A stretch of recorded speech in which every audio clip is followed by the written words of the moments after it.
Hello বন্ধুরা, চলে এলাম চায়না রান্নাঘরে। আজকে আমি বানাবো কলাই শাক। তার জন্য নিয়ে নিয়েছি কলাই শাক।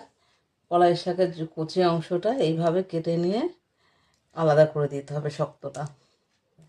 শক্তটা কিন্তু সিদ্ধ হয় না। শাক ভালো করে ছাড়িয়ে ধুয়ে নিয়েছি ভালো করে। এর সাথে আমি নিয়ে নিয়েছি সিম আর আলু। শাকটা একদম কুচি কুচি কুচি করে কুচাতে হবে। কড়াই গরম হয়ে গেছে, এবার কড়াইতে দিয়ে দিচ্ছি আমি তেল, দিয়ে দিচ্ছি 5 ফোড়ন, শুকনো লঙ্কা, কেটে রাখা সিম আর আলু।